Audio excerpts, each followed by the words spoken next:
All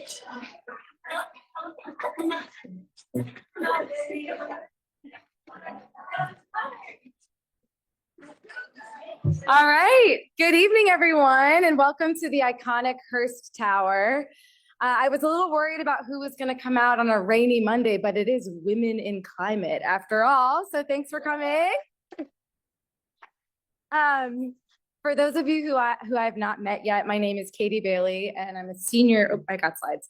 I'm a senior director of Hearst Lab based here at Hearst HQ. I could not be more excited for the content that we've pulled together for all of you tonight. First, a little context on us. Hearst is one of the largest diversified information services and media companies in the world. From investing in sustainable programming and journalism to maintaining thousands of acres, this is a fun fact, thousands of acres of forests and regenerative farming at our ranches, to building one of the greenest skyscrapers in New York City. Yes, you're in it. Responsible environmental stewardship is a core part of the way Hearst does business. Many of you likely know Hearst for its magazine brands, Elle, Cosmo, Delish, Good Housekeeping, or its TV networks like A&E, History, and ESPN. What most people don't know is that Hearst also includes a range of B2B data and software solutions in the healthcare, transportation, and logistics industries, as well as global financial services leader, Fitch Ratings. Speaking of Fitch, we've got a number of folks in the room from Sustainable Fitch and Greenwave ERG team here, including Marcy Block, I saw her earlier, global head of ESG ratings. So maybe wave or there you go. Hey, Marcy, thanks for being here. And that's not all. Hearst also has a major footprint in philanthropy through Hearst Foundations and venture investing. Speaking of, did you know only 2% of all venture capital goes to women-led companies? Unfortunately, Hearst Lab was founded nearly 10 years ago specifically to close this gap.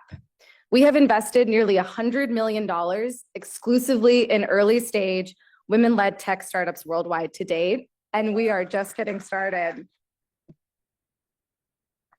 Today, at the intersection of Women's History Month and Earth Month, it felt like the perfect opportunity to bring together these worlds. Right now, you may be asking yourself, who cares? Who cares about women? Who cares about climate? And the answer is a lot of people. Look around. Thanks again for being here. Before I turn it over to kick off our first session, a few more quick thank yous and housekeeping notes. First, thank you to Hearst Lab's chairwoman and our local celebrity, Eve Burton, who stopped by in the front row, and Hearst's executive team for their unwavering support of the Hearst Lab community and programming like this. Today also would not be possible without our partners at Project W. Thank you, Lynn Loker and your team, for your relentless commitment of our shared vision and mission. Of note, Project W is pleased to announce that applications are now open for their signature Women Entrepreneurs Bootcamp, specifically for women founders building B2B climate tech solutions. So be sure to check out their program, and all of this can be found in the digital program in this link. Speaking of, this link has information on all of the founders, all of the programs, everything that you're going to hear about today. So if you're looking for contact information or how to follow up with someone, that's a good place to start. You can also always email or reach out to anyone at Hearst Lab. There's a few of us walking around with Hearst Lab shirts, so don't be shy. After the programming, we'll hope you'll stick around for a networking session in the lobby. And I think that's all I've got for you. So with that, Michelle, over to you.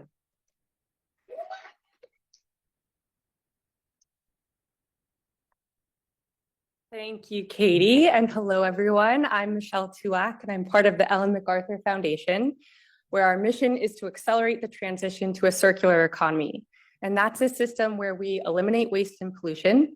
We circulate products and materials through strategies like repair, maintenance, remanufacturing, reuse, resale, even recycling and composting.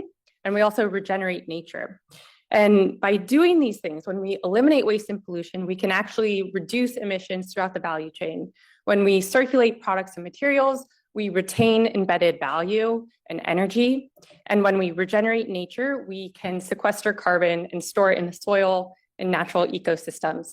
So that is what really drew me to the concept of circularity and circular economy, was this framework and a system and a vision for an alternative to what we have now, which is very wasteful and extractive.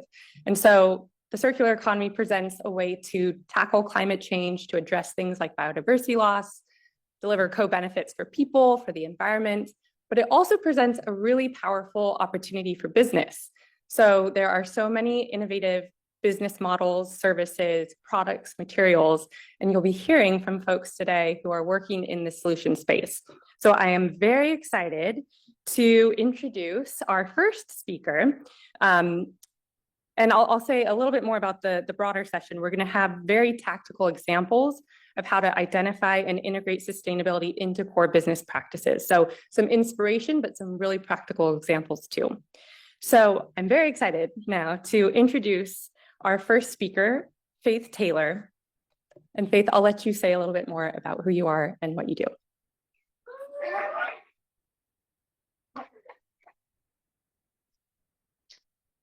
Okay.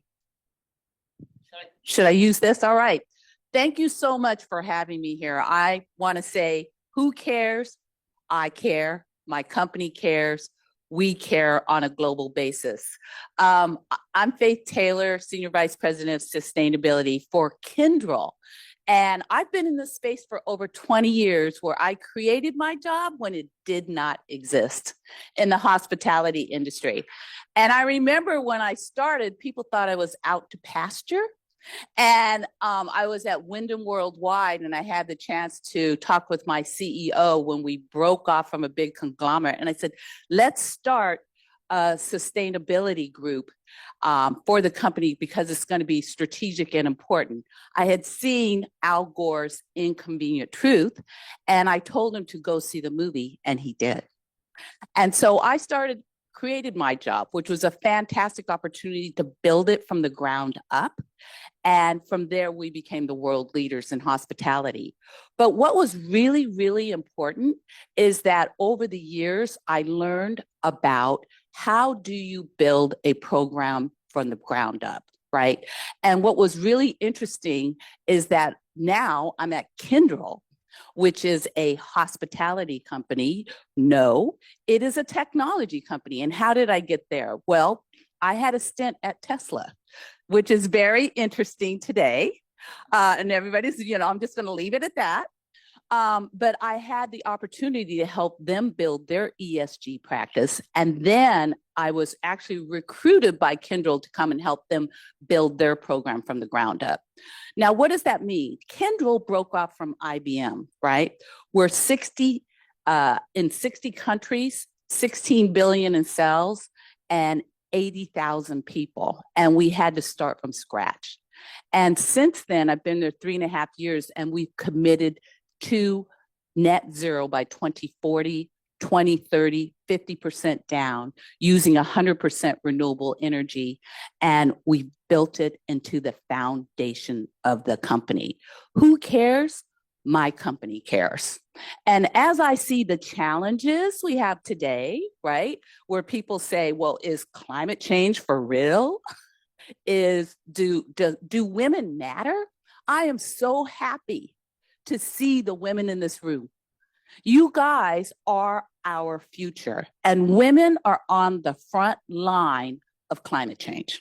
I was just in India, and I was traveling there for our company. We're in Bengaluru, and Bengaluru is they call it their Silicon Valley tech city. And while I was there were all kinds of opportunities for recycling, for energy, renewable energy usage.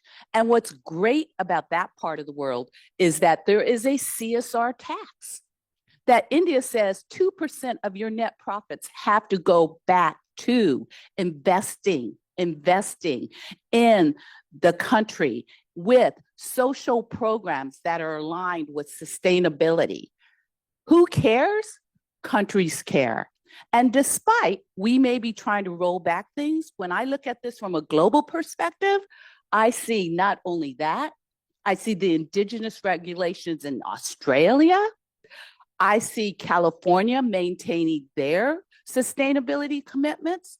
And although we backed out of the climate pact, who signed up? Bloomberg and team, right?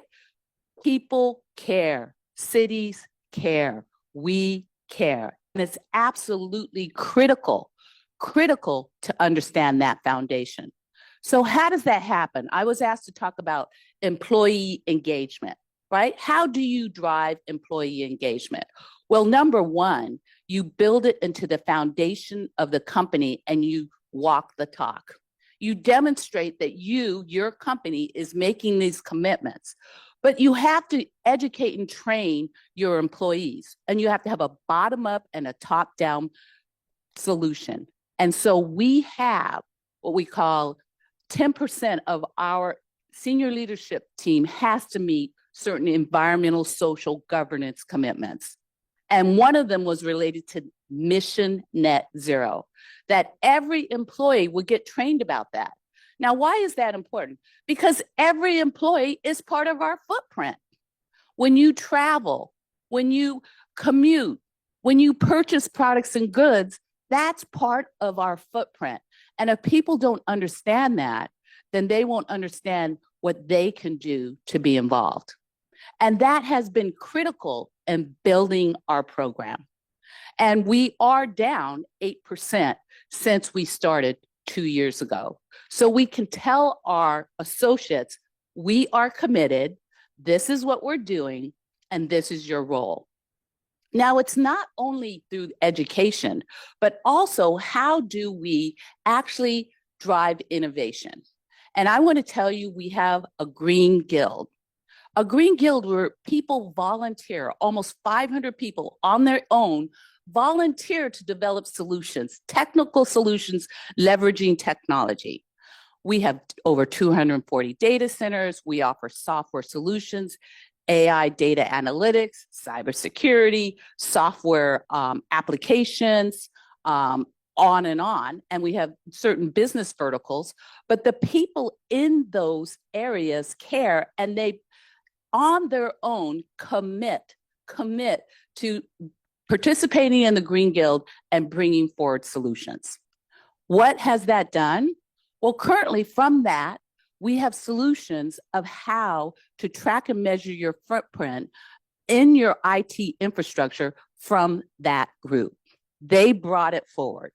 And that now has been offered to customers. I'm simplifying this technology, but at the end of the day, I look at it as driving innovation and unleashing the power of our people. And why? Because I had people say, I care, what can I do in my job to contribute towards the solution? That's just a simple example of how the employees from the ground up can develop solutions. And today, we've been recognized for many of these solutions as a leader in the IT infrastructure space.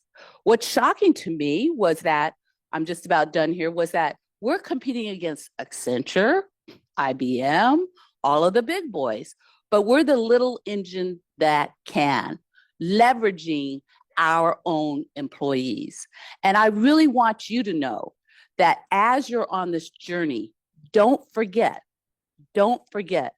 that our employees, our associates, our customers care. And I'm part of demonstrating that to you today. So thank you very much for having me. And I look forward to listening to the rest of the speeches and, panels today. Thank you.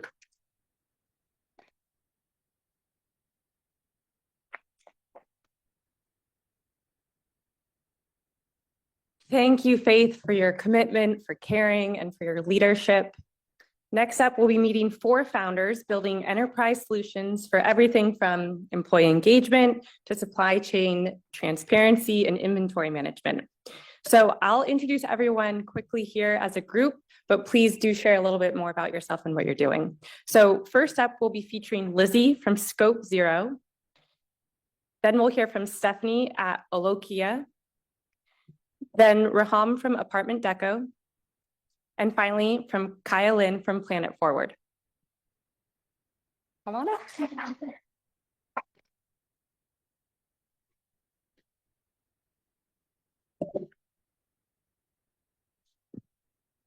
Hi, everyone.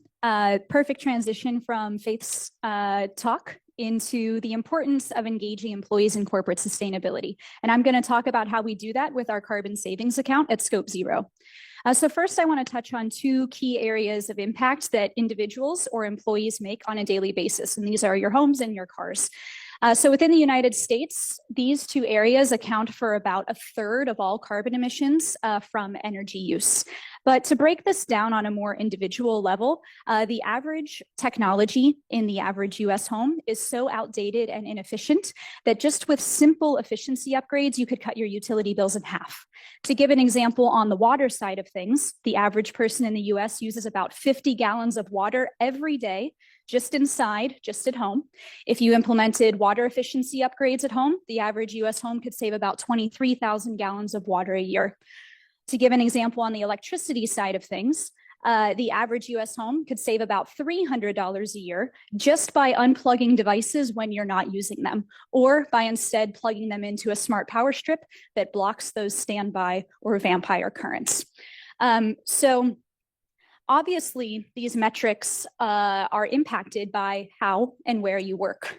So if you work from home, your utility bills are likely about 20% higher than they would be otherwise. And that makes sense. You're using your energy and water consuming devices more if you work from home, maybe besides your showers and your laundry.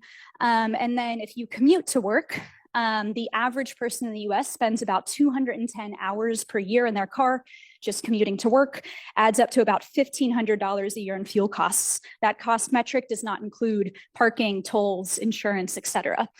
So you can see that there's a ton of potential with efficiency upgrades for individuals to save on their home and transportation costs.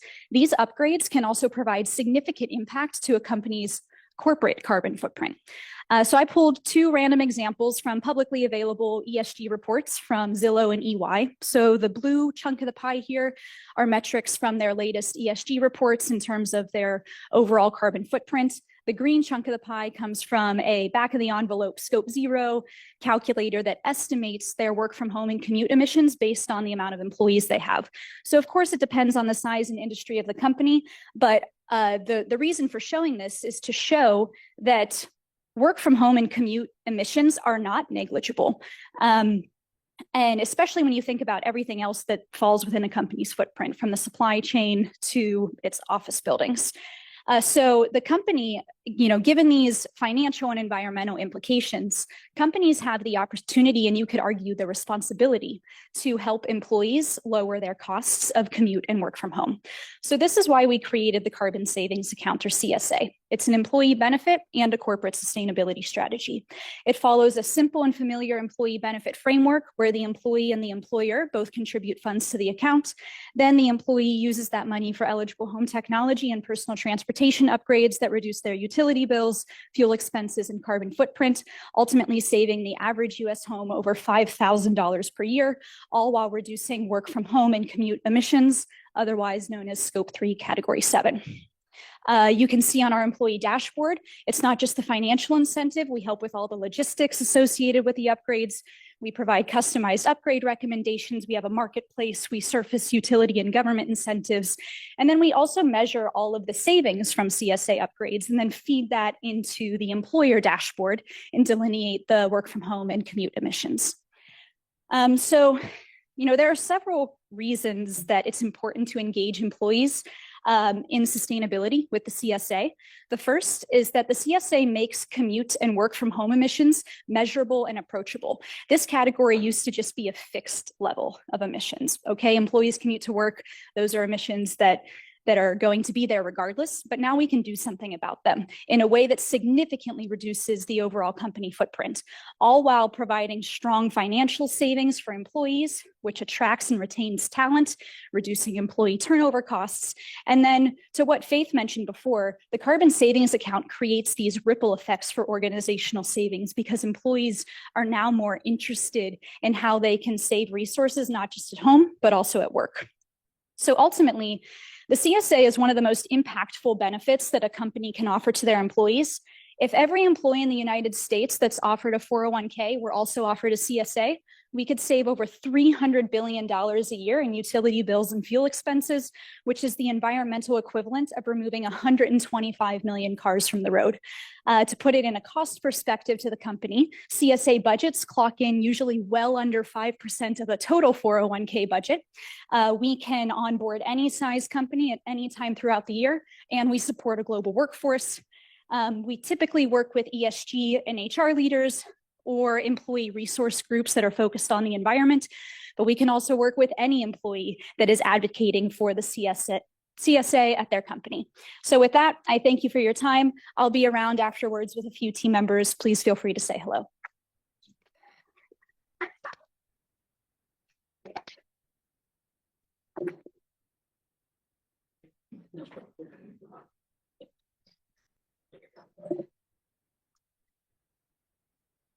Every business with a supply chain has excess inventory.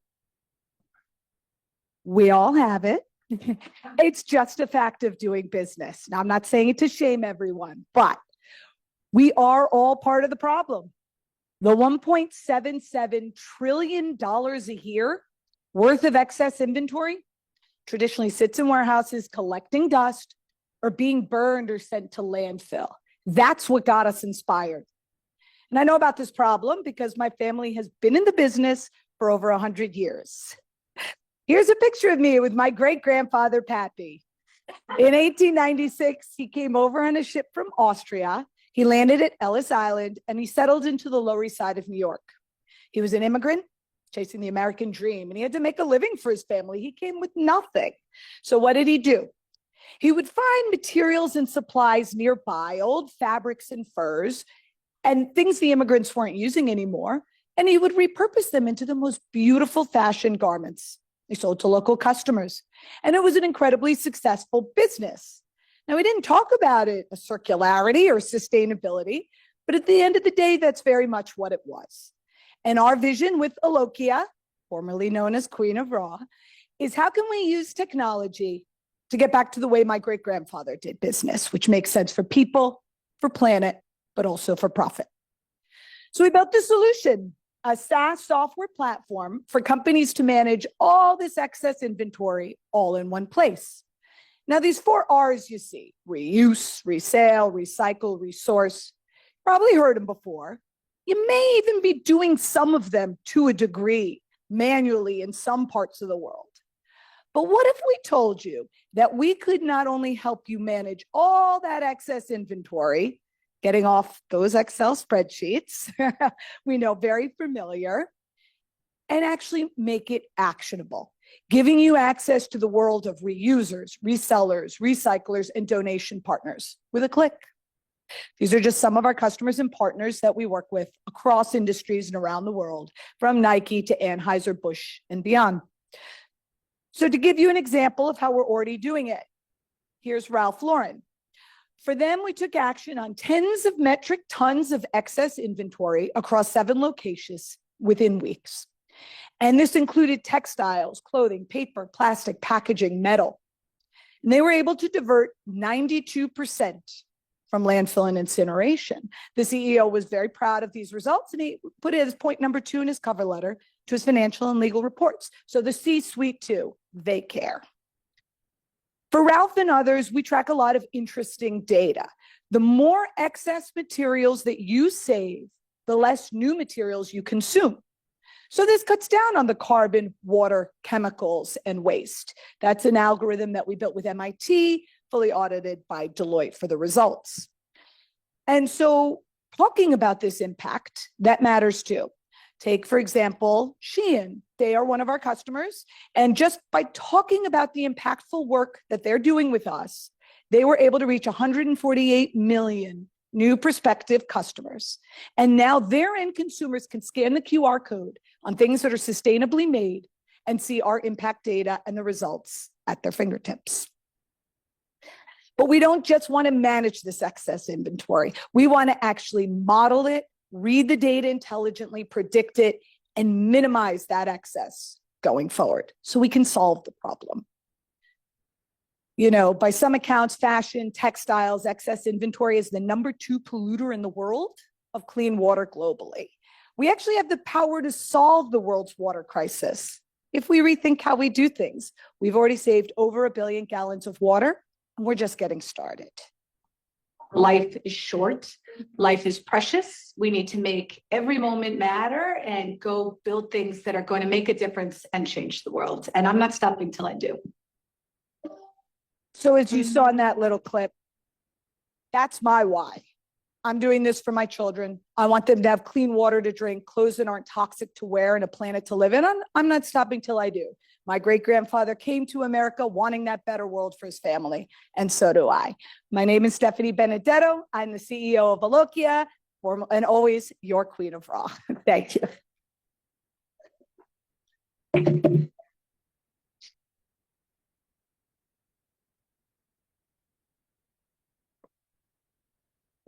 That was awesome. It's actually perfect. Segue into AptDeco. Here we go. Oops. So one of the quadrants from Stephanie's presentation is resale, and I'm here today to talk to you about resale. So how many people have heard of AptDeco before? Oh, wow. That's more than I was expecting. Incredible. So many of you, say that again? Yeah. That's awesome. So as many of you know, AptDeco is the easiest way to buy and sell furniture. I started this business because I was trying to figure out a better way to do this. And we built a community, and that's why we have this beautiful slide of people who have this is what we do. We help people buy and sell furniture. And as Stephanie also mentioned, there's a ton of waste, not just in apparel, but also in furniture. Over 12 million tons of furniture is actually landfilled every year. And we're here to help solve this problem. So we've actually had success so far. We're delivering real value for consumers and the environment. Over 23 million pounds of furniture has been diverted from landfills because we've made it easier, simpler, and more convenient for consumers to buy and sell furniture. But what most people don't know about us is that we are actually the leading operating system for furniture resale in the industry. What does that mean? We are powering actually all kinds of things for the furniture industry as far as getting them involved in resale, because our platform is convenient, because of our logistics, because of our community of over 700,000 customers, because of our resale insights of over 10 years of resale insights. And that's all fueled by our proprietary logistics for local level and also at a national level. So what we've built is something very unique.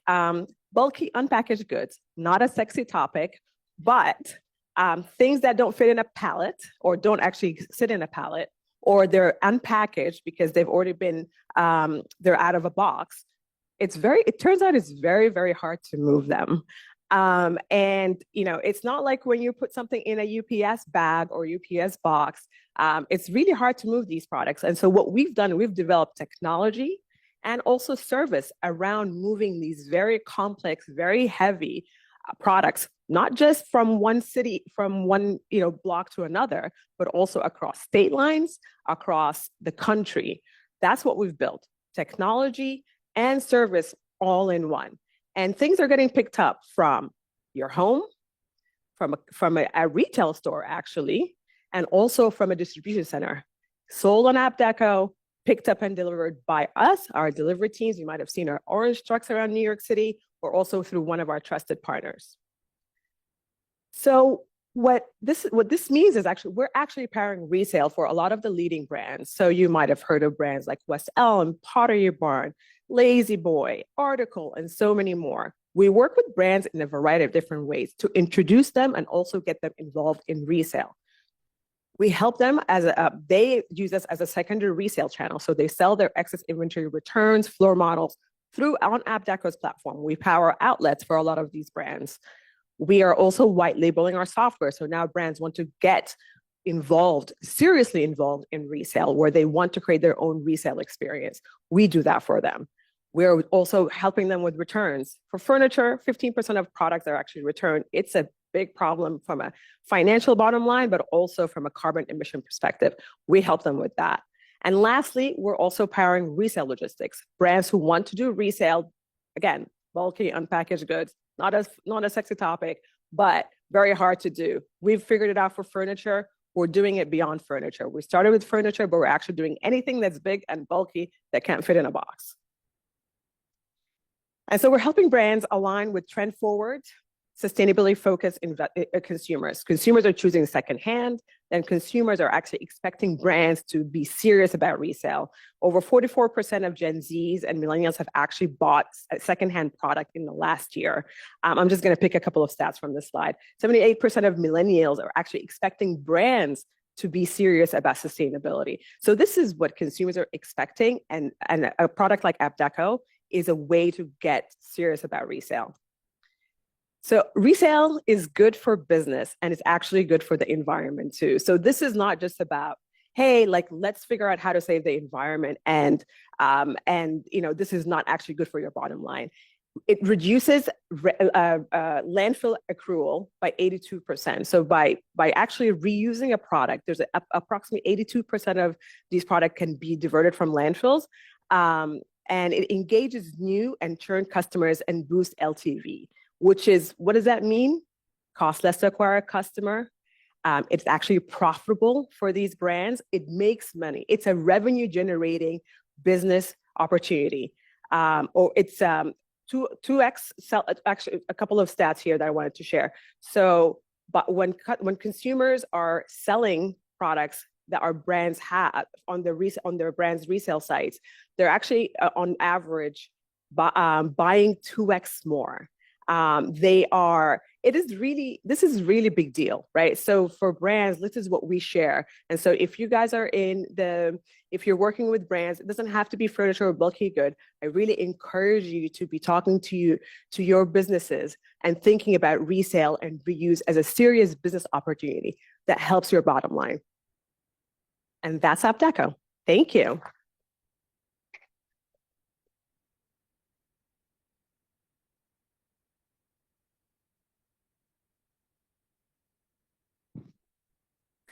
Before we start about supply chain decarbonization, I just have to say how amazing it is to be in a room of so many women focused on climate. Just deeply brings me joy.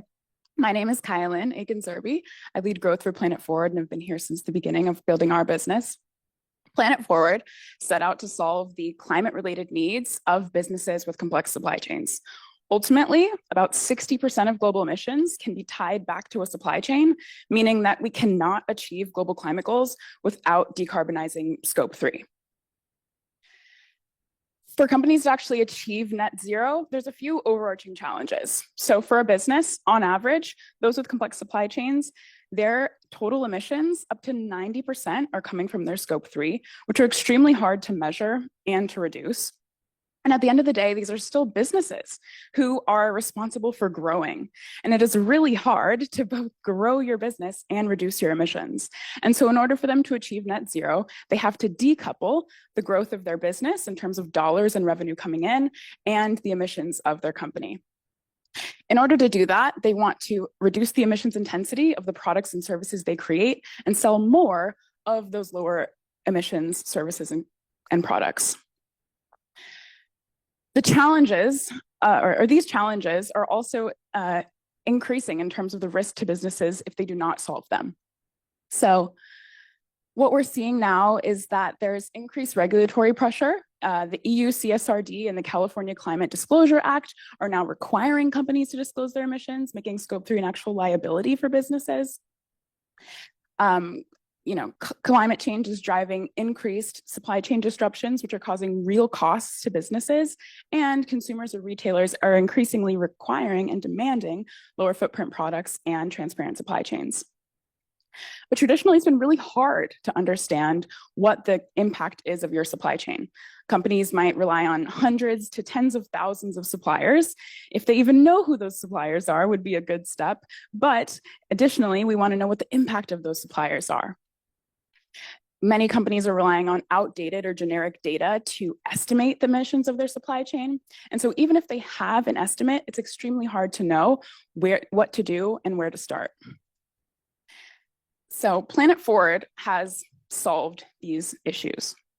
There's a couple core elements of our technology that make this possible for us. One is that we have an extremely in-depth life cycle assessment database made up of all the building blocks of a global supply chain. Everything from the agricultural system that might have developed an ingredient to what happened to your products after the end of life. We've also invested heavily in building AI-powered supply chain modeling capabilities so that customers can input the minimum possible data that they have and receive the maximum possible insights related to that information. We've brought together those capabilities into 3 core solutions for our customers. One is an AI-powered product lifecycle assessment tool, which gives them the ability to create complete standards-aligned cradle-to-grave LCAs at scale. The second is a scope 1, 2, and 3 corporate carbon footprinting solution. And then the third are scope 3 decarbonization solutions that allow them to take those insights and turn them into action, whether that be sourcing from lower footprint suppliers, informing procurement teams about the impact of the different products that they source, or achieving compliance across their full supply chain. For a business who might have previously paid tens of thousands of dollars for a stagnant LCA report, now with Planet Forward, they can measure the impact of every single product in their product portfolio for a fraction of the cost and basically in real time. For companies who have complex compliance needs, they can do that in Planet Forward as well. And for those that are on the path to achieving net zero and wanting to pursue emissions reductions, we'll tell them where those opportunities exist within their business, within their supply chain, and exactly what they can do to reduce. We now work with many leading brands across the consumer industry, everyone from ingredient producers to brands to retailers. And I want to tell you the stories of 2 particular customers and some of the outcomes that they had with Planet Forward. One is Ritual. They're a really awesome high growth supplement company. Maybe some of us take their vitamins in the morning. And they wanted to make sure that as they continue to grow, they can achieve that decoupling that I was talking about, continuing to grow their business, not grow their emissions along with it. And so they use Planet Forward to do life cycle assessments for all their products, as well as corporate GHG inventories annually. And one of the huge wins that we had from working together was that they found that sourcing regenerative pea protein, as opposed to whey protein, which is more standard for the industry, had the ability to reduce the impact of that ingredient by over 900%. What was even cooler about that was that the actual carbon sequestration that's happening from growing those peas that feed into the pea protein was enough to offset the entire footprint of the rest of the product, meaning they had a naturally carbon negative product. They can sell as many as they want of those. They're not going to be growing their emissions alongside it. That's a huge win. A second story is Compass Group. They are a $70+ billion global food service company. They are probably one of the largest food purchasers in the world. They have a huge impact on our global agricultural supply chains as part of that. They've had a net zero commitment in place for over 5 years. But their sustainability leaders didn't actually have the data and information that they needed across their 350,000 plus SKUs that they purchase annually to know exactly what they could do to achieve that reduction. They chose Planet Forward to help them uncover where those opportunities exist within their supply chain. And in our first year of working together, we were able to identify emissions reduction actions that added up to a 30% total scope 3 reduction, which is really, really big. We are continuing to work on developing these types of case studies for our existing customers and for all those that you guys might know or be. We would love to be in touch. We'd love to get to know you. Thank you.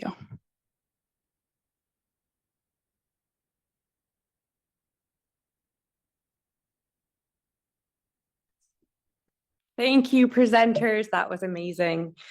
So next up, I'm going to hand it over to Estefania from the UN Global Compact to kick off our panel on sustainability through the lens of investment and profitability. And spoiler alert, it's here to stay.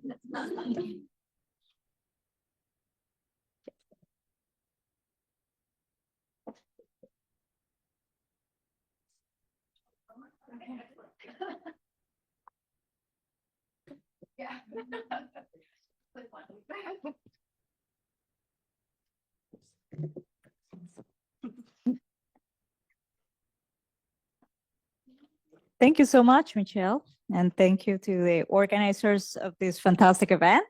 It is an honor for me and for the UN Global Compact to sit down with fellow entrepreneurs, innovators, leaders from the public, private, and philanthropic sectors to explore how sustainability can help companies grow, strengthen their brand value, and reduce risk in this new globalized world, and also unpredictable given the circumstances. So first, I would love for everyone here to tell us a bit about who they are and what they do. Sure. I'm happy to start. So my name is Malika Cantor. I work at Amazon Web Services. I work a lot with our VC firms, venture capital firms, and their portfolios. My background is working mostly in venture capital. I spend time at places like Sequoia Capital. My background is in artificial intelligence and robotics. So for this panel, I'll be sharing more perspectives from that side and where those can really drive impact from a climate perspective. Thanks for having me. Yeah. Thank you. It's a pleasure to be here. Olga Polunina. I'm a managing director with Independence Point Advisors. We're a boutique women-owned firm right here in New York City. So we're very excited to support women entrepreneurs always. But I lead our sustainability vertical, which means covering all types of climate-based, climate-related companies, particularly around materials. I previously spent almost 15 years at JP Morgan doing chemicals and then capital raising. So I'm excited to work with fast-growing entrepreneurial companies. Great. Hi, everyone. Good to see many friends. I'm Sonam Valani. I am the co-founder and managing partner of Street Life Ventures. We are an early stage venture fund investing at the intersection of cities and climate. For us, that means pre-seed and seed stage companies across 5 main sectors: buildings, energy, mobility and logistics, waste and water, and adaptation. A lot of the things that were covered earlier, which we're very excited about. And we partner with cities, infrastructure groups, and real estate firms to help early stage companies actually deploy their products, either in the physicality of the built environment, if they are hardware companies, or through technology systems if they're software companies. We also have a huge network called Climate Tech Cities, and Lisa from our team is here. We started as an 8-person dinner right here in New York in the middle of COVID, and we're now over 25,000 people in multiple cities across the world, and we are proudly 50-50 gender parity, which I think is like unheard of in this space. So very proud to be sort of a woman-owned firm and supporting a lot of the founders in this room and beyond. Great. Hi, I'm Diana Roten. I am a partner at PVG. We are a small strategy consulting firm. We focus explicitly and exclusively on climate.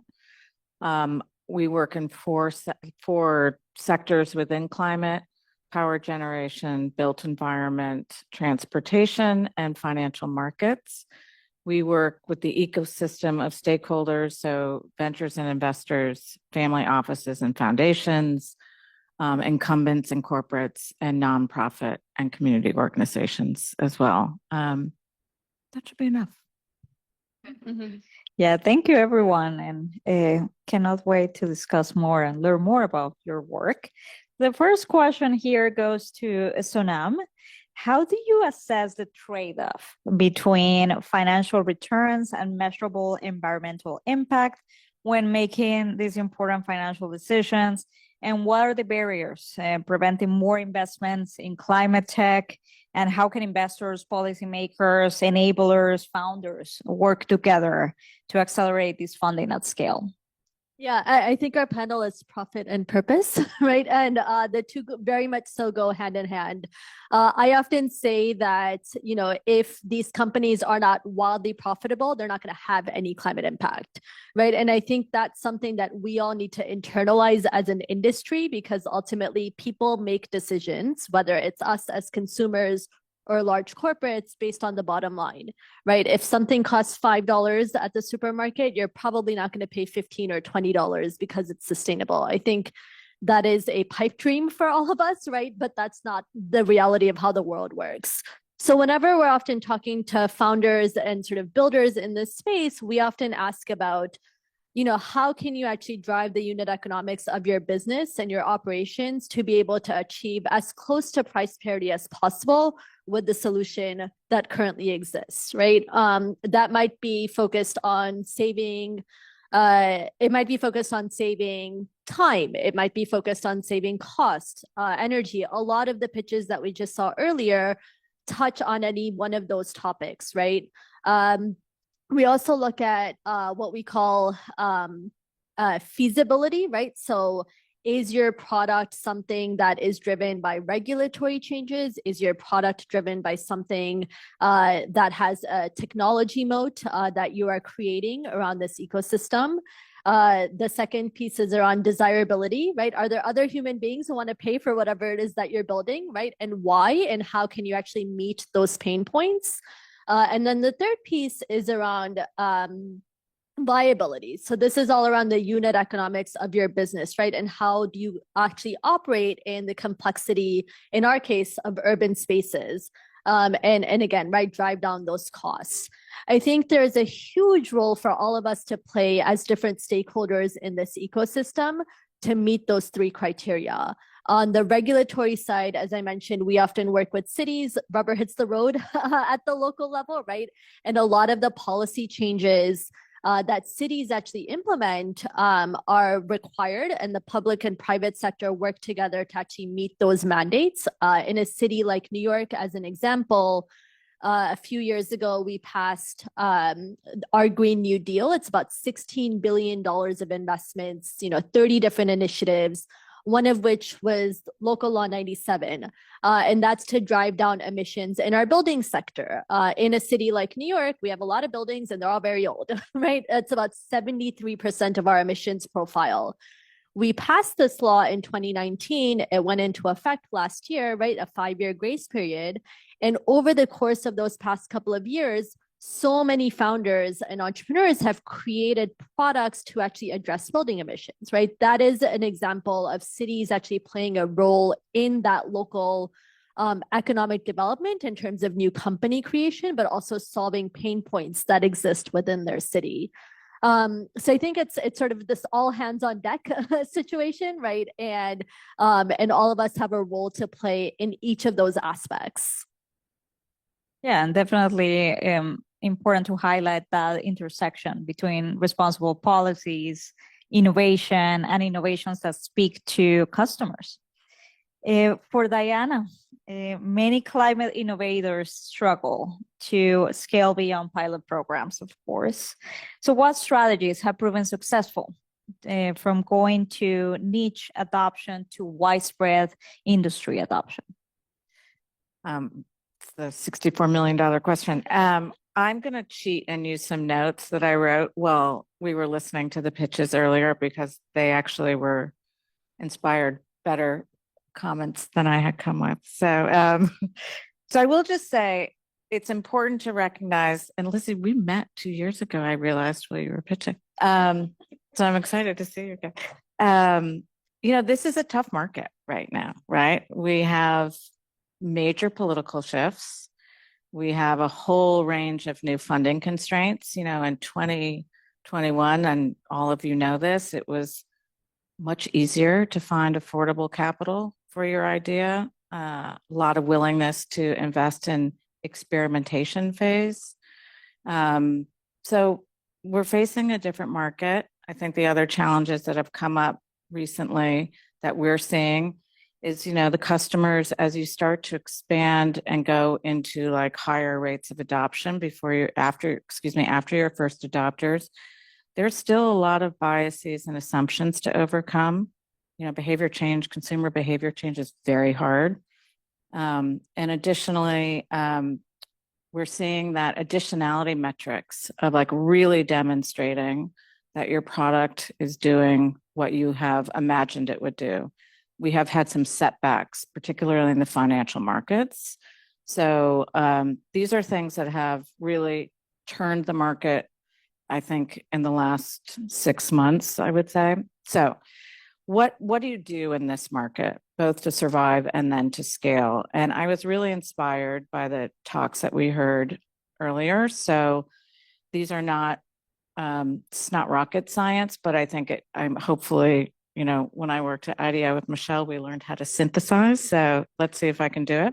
Okay, first one is address real world challenges for your consumer or your business, whoever your target audience is. We saw that very clearly in AptDeco. And by the way, I'm perhaps one of your biggest customers. I pitch it to everybody. So sorry, I'm looking at the wrong person. I would like a referral service on that. So sorry, I got to just, okay. So we saw that, and that is really essential. Develop solutions that can integrate seamlessly into existing infrastructure or workflows. So Aloqia, very clearly doing that, solving a major pain point. Ensure measurable additionality in terms of climate impact that are both financial and environmental. Scope 0, you're doing that so clearly, and your product has come so far. It's really impressive. And create multi-solution platforms. Planet Forward, you are doing that in spades. So those are things that I was inspired by in the talks. I think across all of them that we saw today, and just generally speaking, this is the time to partner with influential partners and players. Like, this is not a go it alone moment in the market. So get out there with industry players or community players, depending on your product. Provide that credibility by working alongside a known brand. Quickly optimize your unit economics. This is something that I have found in the startup world that founders often leave too late in the game. You need to do this right out of the gate, like optimize those unit economics in your business model so that you can clearly demonstrate to your potential investors when your self-sustaining revenue is going to hit, and that you can do that without too much overhead. And then through all that, you need to demonstrate the viable returns to your investors. You need to be able to walk into a room. I think somebody said it. I can't remember who said it. This is not about being just a purpose-driven market. This is about purpose and profitability. And your investors, you can't give them software returns yet, but they need returns or they are going to walk away from this market. So you need to demonstrate that really early. So definitely a challenging market, but thank you for all those pointers. And congrats to all of the fantastic innovators too for telling us more about the important work that you do. And now over to Malika. So how can emerging technologies like AI drive more effective climate solutions? And what risks or challenges should we be aware of when integrating them into a sustainability strategy? Sure. So, Diana painted a very real picture of what's going on in the markets and the financing sector for a lot of you innovators. The good news I will share is that the tooling that many of you are using is better than it's ever been, and it's becoming cheaper and cheaper. And so at a high level, AI is making it cheaper for anyone building anything in software to do it faster with less people. So that's just like a comment on AI in general. I've been working in the applications of AI and robotics, specifically in climate, but also in other unsexy industries, like we talked about construction, supply chain. There's also agriculture, other areas for a decade. And honestly, I was way too early back then. Like, now is the time to be building. So just wanting to paint an optimistic picture of like the tools are ready to take off the shelf, and they're good, and they will actually help you build fast and effective solutions at a price that is reasonable potentially to your customers more than ever. I want to share a couple of examples of companies that are building amazing things on AWS. One of them, for instance, is called Zatums, and they're focused on leveraging AI and quantum to actually develop new materials, which I know is an area you care about, to clean polluted water. So that's like one area that I'm very interested in. Also, materials and water is obviously, I think one of our founders was talking about it earlier too. Another one is Vibrant Planet. They are leveraging AI. They've actually built a foundation model to predict wildfires, which obviously is something that is becoming more and more pertinent with the climate crisis. And another company that I will give a quick shout out to, I'm actually wearing their pants. They manufactured them. They are 3D woven, and so they have no seams. And we were talking about how fashion is the second biggest contributing industry to climate change. If you are 3D weaving clothing, you are not creating a 2D pane and then cutting around it and creating a lot of waste. And so they're driving tremendous savings in waste. They actually just announced a partnership with Walmart. The reason I brought up these three examples is that they were all founded by women and they're all extremely successful. So, want to, again, inspire. In terms of challenges, just to quickly address it, obviously AI, is only as good the algorithm as the data that it ingests. And so we have to think about things like bias in data sets. What is the underlying data?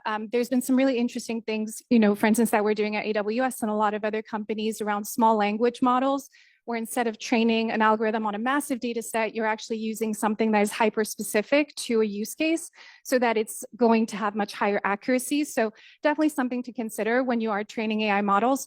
Another thing is the obvious one when it comes to climate is data centers are using a lot of energy and people are using a lot of AI, and that does not have a great impact on the planet.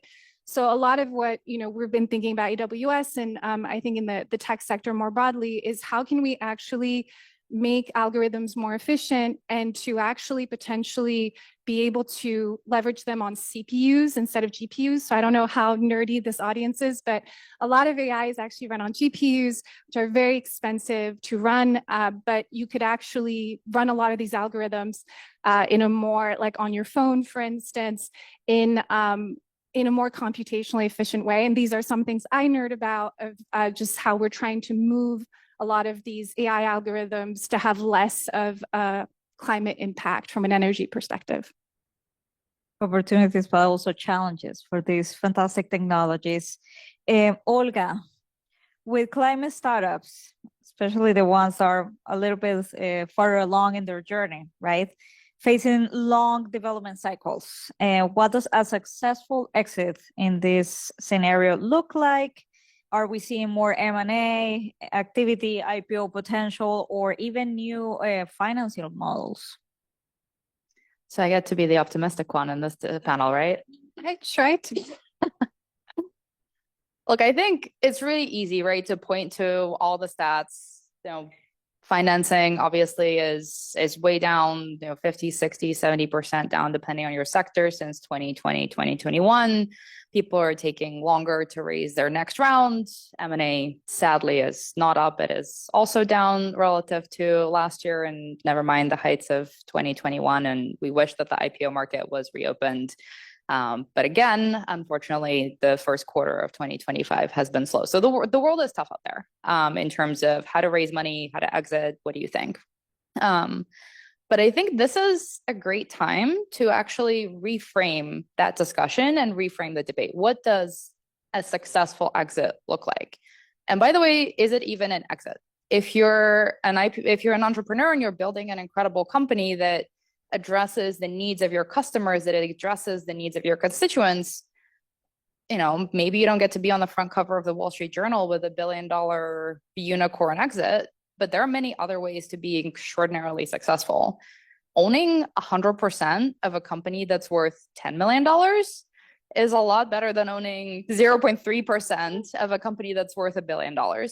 And that might be significantly better for you as a person because perhaps you didn't give away as a founder, you didn't give away control of your company to a bunch of board members and investors that might or might not have been aligned with your needs, who might or might not have imposed a ton of stringent conditions on you, who might or might not have actually, in many cases, frankly, forced you as the founder and entrepreneur of a company to take decisions that you might not have wanted to do, not in the sector, right? But the bankruptcy of 23andMe that happened this week is an example of an amazing woman entrepreneur who founded an incredible business and was meaningfully successful and subsequently took on tremendous capital and venture dollars and ended up, according to multiple opinions, expanding into a ton of high growth areas that might not have been in the company's best interest and might not, in fact, have led to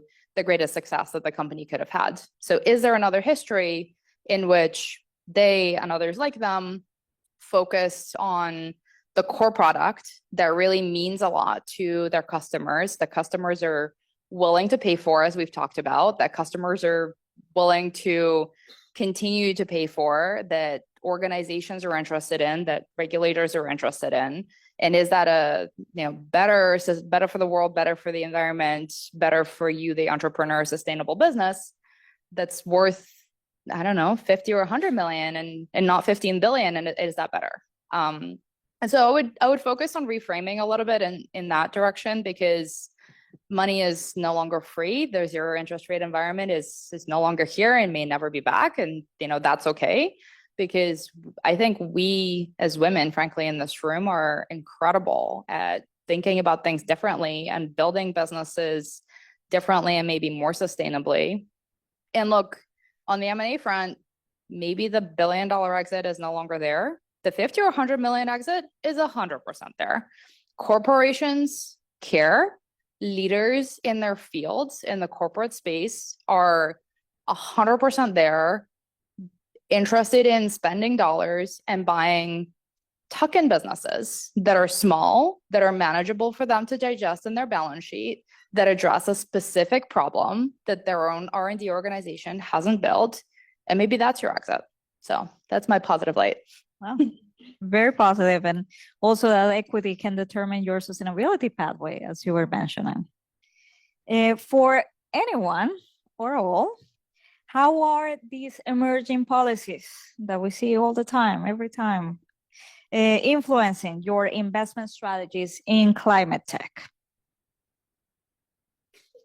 I am happy to chime in. I mean, $2 trillion was invested last year in the energy transition. So I think there's fact versus all the noise, and we as a community need to be mindful of the news sources and the information that we actually take in and how that actually impacts our business decisions.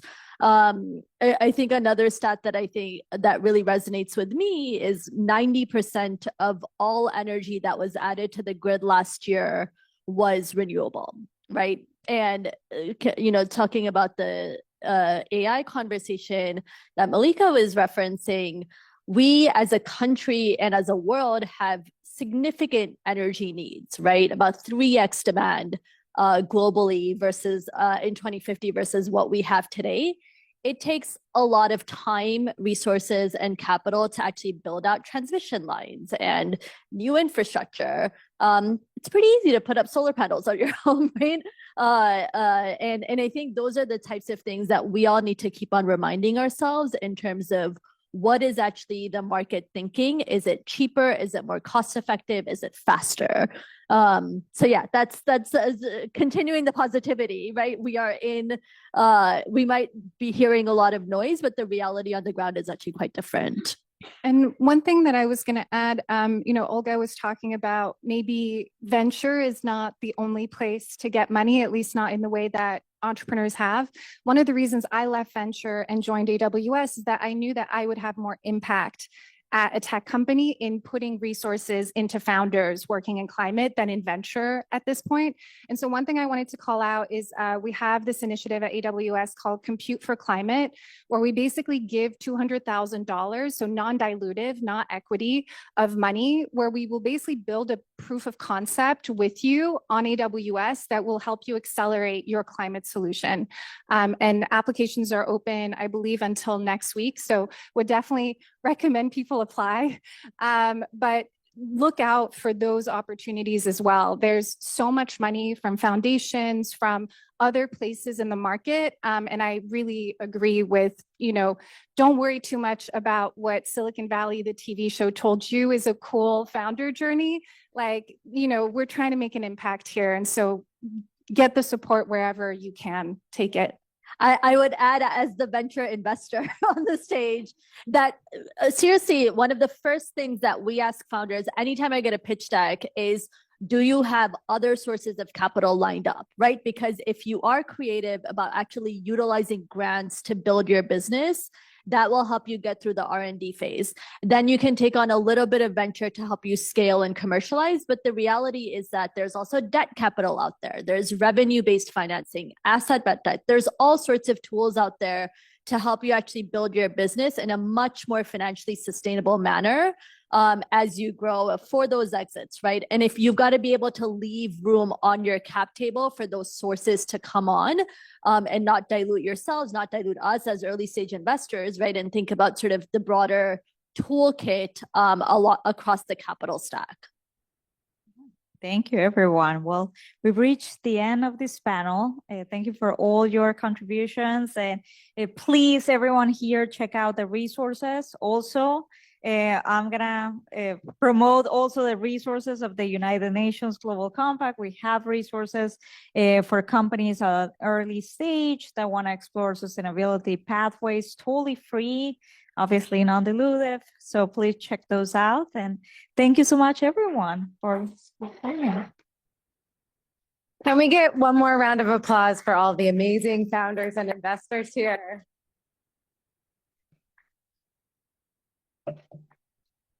I didn't want to fly. I know you all saw the Q&A slide. I don't want to get your hopes up. I think we should do it over some networking. I think let's all just talk. There's so many amazing people here in the audience. We'll have the entire lobby open, some snacks and bites. And hopefully, as I said at the beginning, this is the first of many conversations we can have together. I know Climate Week is coming up in the fall. So if you're interested in doing this again, making it bigger and better, come find me. And thanks again all for coming.